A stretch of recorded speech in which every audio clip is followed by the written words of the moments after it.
السلام علیکم ورحمۃ اللہ وبرکاتہ۔ الحمدللہ، ہم نے اپنے پچھلے لیسن میں آپ کو مد فرعی کی اقسام کے بارے میں بتایا تھا کہ مد فرعی کی 4 اقسام ہیں، اور ان میں سب سے پہلی قسم مد جائز، مد منفصل، ٹھیک ہے، اس کے بارے میں ہم نے آپ کو ڈیٹیل سے بتایا تھا، اور لیسن نمبر 41 اس کے بارے میں ہم نے بتایا تھا۔ اور اگر کسی نے یہ لیسن نہیں دیکھا تو وہ ہمارا لیسن نمبر 41 ضرور دیکھ لے، تاکہ اسے مد جائز، مد منفصل کے قاعدے اچھی طرح سے سمجھ میں آ جائیں۔ اس کے بعد ہم نے اگلے لیسن نمبر 42 میں مد واجب، مد متصل کے بارے میں تفصیل سے سمجھایا تھا۔ تو اگر کسی نے وہ لیسن بھی نہیں دیکھا تو وہ ہمارے پچھلے لیسن نمبر 42 جو کہ مد واجب، مد متصل کے بارے میں ہے، ضرور دیکھ لے، تاکہ اسے یہ 2 مدات کو ادا کرنا اچھی طرح سے سمجھ میں آ جائے۔ آج کا لیسن بہت اہم ہے، کیونکہ اس لیسن میں ہم آپ کو یہ بات سمجھائیں گے کہ قرآن پاک میں ہم یہ کیسے جان سکیں گے کہ یہ مد منفصل ہے یا پھر مد متصل۔ ہم اس کے بارے میں جو بھی خدشات ہیں یا جو بھی سوالات ہیں اس کو کلیئر کریں گے، کیونکہ قرآن مجید میں ہم اکثر دیکھتے ہیں کہ بہت سے قرآن پاک ایسے ہیں جن میں دونوں مدات کے لیے ایک ہی جیسا سمبل یا نشان لگا ہوتا ہے، اس لیے فرق کرنا مشکل ہو جاتا ہے، ٹھیک ہے، کہ اس مد کو ہم نے کتنا لمبا کھینچنا ہے یا کتنی مقدار اس کی لمبائی ہونی چاہیے۔ اس کے لیے ہمیں سب سے پہلے مد کے جو پیمانے ہیں، جو کہ قراء کے نزدیک ہیں، مدات کی مقدار، اس کا پتہ ہونا چاہیے، کیونکہ یہ لفظ ہم بار بار بولیں گے کہ اس کو طول کرنا ہے، توسط کرنا ہے یا قصر کرنا ہے، ٹھیک ہے، اس لیے ہمیں ان مقدار کی لمبائی پتہ ہونی چاہیے، ٹھیک ہے۔ اور 3 مختلف سانچے میں مد کی مقدار کو ناپنے کے لیے جو بنائے گئے ہیں، 3 مختلف سانچے ہیں۔ سب سے پہلے ہے طول، ٹھیک ہے، طول کا مطلب ہے، طول کا لفظ طوالت سے بننا ہے، جیسے کہ لمبائی، طویل سے بنا ہے، ٹھیک ہے۔ تو اس کی مقدار کے بارے میں مختلف اقوال ہیں، ٹھیک ہے۔ اس میں آتا ہے 3، 5 اور 6 الف کے برابر لمبا کرنا طول کہلاتا ہے، ٹھیک ہے۔ جب بھی بڑی مد ہوگی تو اس کو ہم نے 3، 5 یا 6 الف کے برابر لمبا کرنا ہے، ٹھیک ہے۔ اور یہ واجب ہے، واجب کا مطلب ضروری ہے، ان میں سے کوئی ایک مقدار ہم رکھ سکتے ہیں، ٹھیک ہے۔ اور توسط، دوسری جو مقدار توسط کا لفظ وسط یا درمیانی مقدار کو توسط کہتے ہیں۔ اس کی مقدار جو ہے 2، 2.5 اور 4 الف کے برابر لمبا کرنا توسط کہلاتا ہے، ٹھیک ہے۔ اور تیسرے نمبر پر قصر، اور تمام قراء کے نزدیک 1 الف کے برابر لمبا کرنا قصر کہلاتا ہے، جو کہ الف مدہ کی اصل مقدار ہے، ٹھیک ہے۔ اب آپ کو پتہ چل گیا مدات کی 3 مقدار ہیں، طول، وسط اور قصر، ٹھیک ہے۔ اس کے بعد ہم آپ کو اور ڈیٹیل بتاتے ہیں۔ اب دوسرا اہم پوائنٹ، جن قرآن پاک میں یہ مدات لکھی ہوتی ہیں تو 2 طرح سے لکھی ہوتی ہیں، ٹھیک ہے۔ مدات کا نشان جو پاکستانی قرآن پاک ہے اور پاک و ہند میں جو قرآن پاک استعمال ہوتا ہے، اس میں 2 طرح کی مدات لگی ہوتی ہیں، ایک چھوٹی مد ہے اور ایک بڑی مد ہے۔ اب آپ نے ان کو پہچاننا ہے کہ بڑی مد کہاں پہ آئی ہے اور چھوٹی مد کہاں پر آئی ہے، اور ان دونوں مدات کو کتنا لمبا کھینچنا ہے۔ آج ہم اس بات کو کلیئر کریں گے، ٹھیک ہے۔ آج کا لیسن بہت اہم ہے۔ آج کے لیسن میں ہم آپ کو مد واجب، مد متصل اور مد جائز، مد منفصل کے بارے میں جو ہونے والی غلطیاں ہیں ان کو کلیئر کریں گے، اور ان دونوں مدات کے بارے میں آپ کا کانسیپٹ بالکل کلیئر ہو جائے گا کہ آپ جب بھی قرآن پاک میں پڑھیں گے تو ان مدات کو فوراً پہچان لیں گے۔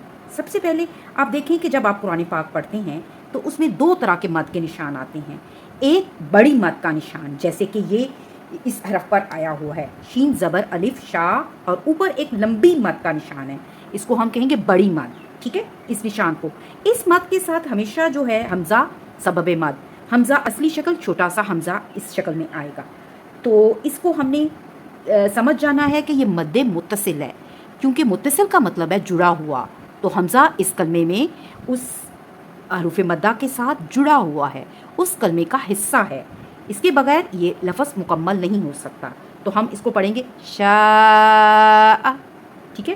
بڑی مد ہے، اس کو ہم بڑا لمبا کریں گے، اور اس کی لمبائی ہم 3، 4 یا 5 سے 6 الف کے برابر بھی ہم کھینچ سکتے ہیں اس کو، ٹھیک ہے۔ اب جو چھوٹی مد کا دوسرا نشان، چھوٹی مد کا نشان ہمیں قرآن پاک میں نظر آئے گا، تو اس کے ساتھ آپ نوٹ کریں گے کہ چھوٹی مد کا نشان ہے جہاں پر بھی، وہاں پر حمزہ الف کی شکل میں اگلے کلمے میں آئے گا، ٹھیک ہے۔ جیسے کہ یہ حرف ہے قولو، ٹھیک ہے، لو حروف مدہ ہے. اس کے بعد اگلے کلمے میں آمنا، ٹھیک ہے، اگلے کلمے میں حمزہ آ گیا ہے اور یہ الف کی شکل میں آیا ہے، تو اس پہ چھوٹی مد کا نشان ہے. اس کو ہم نے بڑی مد سے کم لمبا کرنا ہے اور اس کو مد جائز مد منفصل کہیں گے. تو اس کی لمبائی ہم نے 2 سے 3 الف کے برابر رکھنی ہے. ٹھیک ہے، اب آپ کو پتہ چلا کہ مد واجب مد متصل اس کی کیا نشانی ہے کہ اس پہ بڑی مد کا نشان ہوگا، جیسے کہ اس حرف پر آ رہا ہے شاء، اور اس میں حمزہ اسی کلمے میں اس کا حصہ ہے، جڑا ہوا ہے، اور اس کو وقفاً یعنی رکنے کی صورت میں اور وصلاً ملانے کی صورت میں اس کو ہم نے لمبا ہی پڑھنا ہے.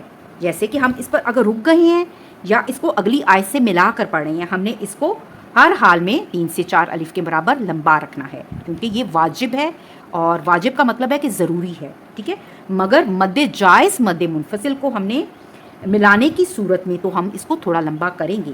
ٹھیک ہے، 2 سے 3 الف کے برابر. لیکن اگر ہم رک جائیں گے، جیسے کہ یہ کلمہ ہے قولو آمنا، ٹھیک ہے، اگر ہم ملا رہے ہیں قولو کو آمنا کے ساتھ تو اس کو ملا کر ہم پڑھیں گے، مد ادا کریں گے. ٹھیک ہے، اور اگر ہم قولو پہ رک جائیں گے تو مد ادا نہیں کریں گے، کیونکہ سبب مد ختم ہو گیا ہے. ٹھیک ہے، مد آنے کا سبب اگلا کلمہ ہے، اور اگر ہم پہلے ہی کلمے پہ رک گئے تو مد نہیں ادا ہوگی. آپ نے یہ فرق اچھی طرح سے ذہن نشین کر لینا ہے. مجھے امید ہے کہ یہ آپ کو سمجھ میں آ گیا ہوگا. اچھا، اب کچھ اور ایسے کلمات ہوتے ہیں، کچھ ایسی آیات ہوتی ہیں جو کہ دیکھنے میں لگتا ہے کہ یہ ایک ہی کلمے میں ہے، یعنی یہ مد متصل دیکھنے میں نظر آ رہی ہوتی ہے، لیکن یہ 2 کلمات کو ملا کر ایک کلمہ کیا جاتا ہے. جیسے کہ یہ کلمہ ہے ہؤلائی. ٹھیک ہے، اب آپ اس میں دیکھیں چھوٹی مد بھی آ رہی ہے اور بڑی مد بھی آ رہی ہے. چھوٹی مد دیکھیں ہا جو ہے یہ الگ سے بھی لکھا جا سکتا ہے، ہا زبر الف ہا. ٹھیک ہے، تو اگلے کلمے میں ہم جب لکھیں گے اولائی تو یہ مد منفصل ہے، کیونکہ اگلے کلمے اس کو ملا کر یہ اس پہ چھوٹی مد ڈالی گئی ہے. یہ رسم الخط میں اکٹھا لکھا گیا ہے، لیکن یہ الگ سے بھی لکھا جا سکتا ہے، تو اس کو ہم نے پہچاننا ہے. پہلے چھوٹی مد ہے جس کو ہم نے 2 سے 3 الف کے برابر کرنا ہے، اور اس کے بعد بڑی مد آ رہی ہے جس کو ہم نے لمبا کرنا ہے 3، 5 یا 6 الف کے برابر.